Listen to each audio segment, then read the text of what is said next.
Hello and welcome everybody. This is sort of a response video to Baradol's video calling the Urbie mech R60 the king of heavy machine guns. I beg to differ. The king of heavy machine guns is none other than the Ember, which is unfortunately only available for C builds, but I don't think that the Urbie mech is at all anywhere near being the king of heavy machine guns. Now, what makes the Firestarter a very good heavy machine gun mech? One, you have 4 energy hard points to actually break through armor, and especially with the buff to medium lasers being 3.4 heat now instead of 4. They work really well for a mech without heat sinks. You don't need as much heat sinks as you used to anymore. So this is a very good build.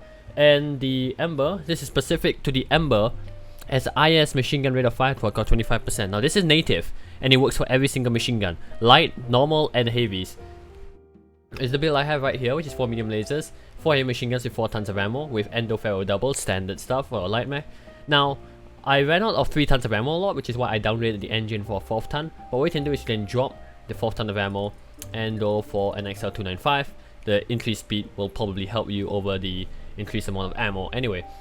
And over here I have double 2-shot and double artillery. I don't really think I need to show much else over here besides the skill tree. So over here for the skill tree, since machine guns aren't affected by the 2-down nodes or 2-down quirks, what you want to do is try and avoid as many 2-down nodes as possible, which is what I tried to do over here. So over here I have, excuse me, I have a bit of a sore throat right now.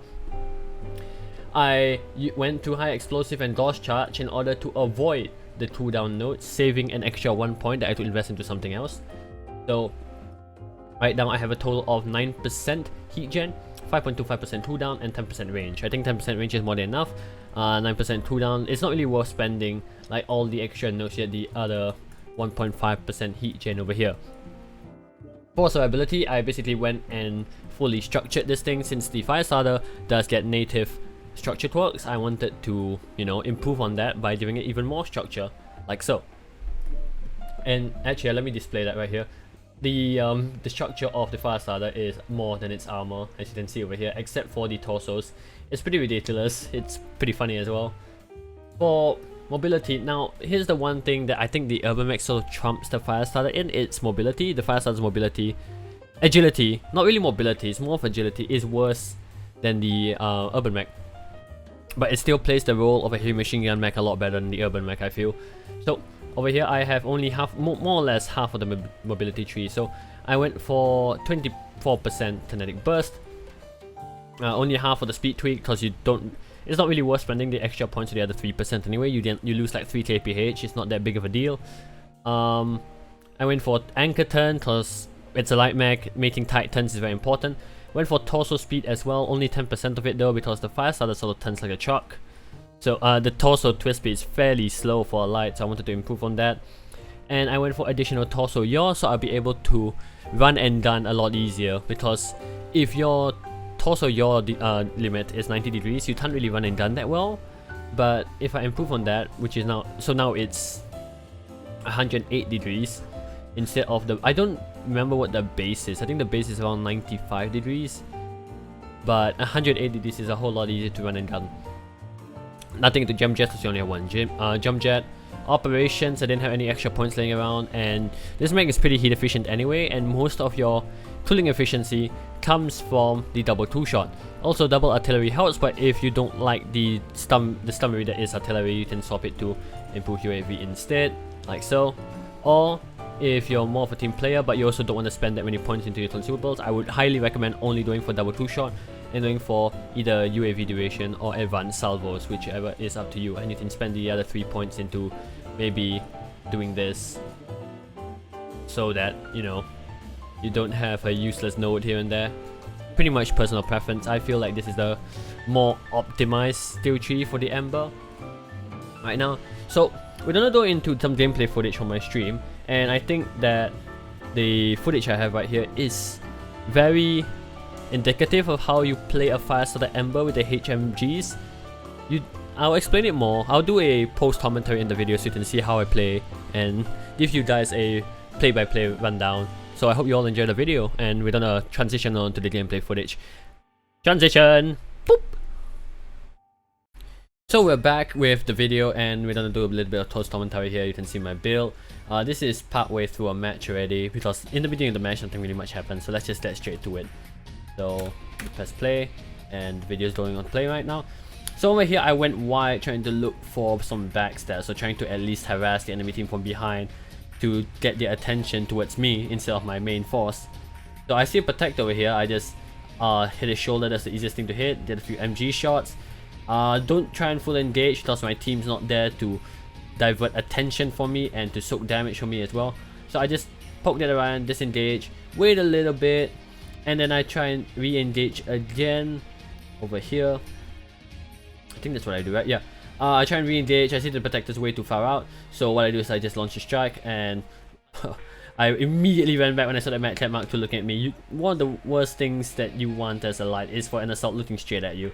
And you look at his build and then you question why he has such a build. Like, it's a bracket build and it's not a particularly good bracket build, so just completely disregarded it. And here's me insisting for the team, like I'm just trying to get the team to charge, and this Victor right here just randomly presses W, which allows me to full engage on this Mad Cat right here. So the Mad Cat is overwhelmed, right? Overwhelmed by the force of our team because he got left behind. He wasn't paying attention to his minimap. He overstayed his welcome, so I'm punishing him for that. I got the tail on his left torso. Unfortunately, I don't know whether it's a hostile or friendly artillery strike, but 2 shells land directly on me and it pretty much almost takes out my left arm. Thankfully the left arm gets huge structured hooks.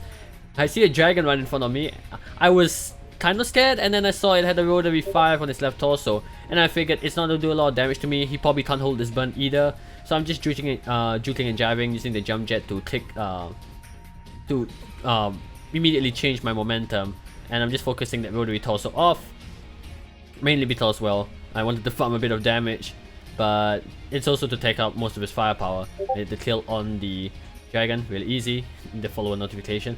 So the Telefax also rotary, so I know that I can be a little bit cocky against him. So I do is just like more or less face tank him, shooting and jiving. Enemy mech gets the kill. So there's a Banshee for some reason. Like, for some reason it's just behind our entire team here.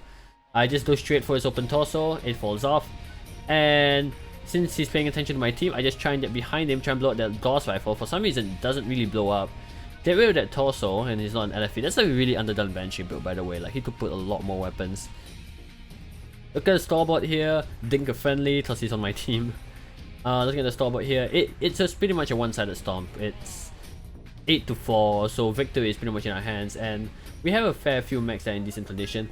I was wondering what the hell the Toadette was doing there. I jump jetted to get a bit of a burn with my medium lasers, and I knew the team was going to engage sooner or later, so I went in for a full engage. It was a bit of a mistake, which thankfully I didn't get punished for because the torch can't turn as fast anymore. And finally the team engages, so I'm safe to continue my engagement here.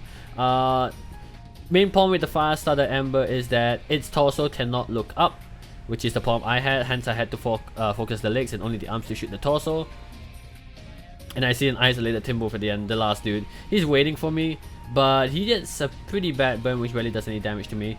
And Friendly starts shooting the enemy, the Timbo without a care in the world, and just, yeah, nearly team kills me. Try and focus his torso, kill that stolen, and that's the end of that match.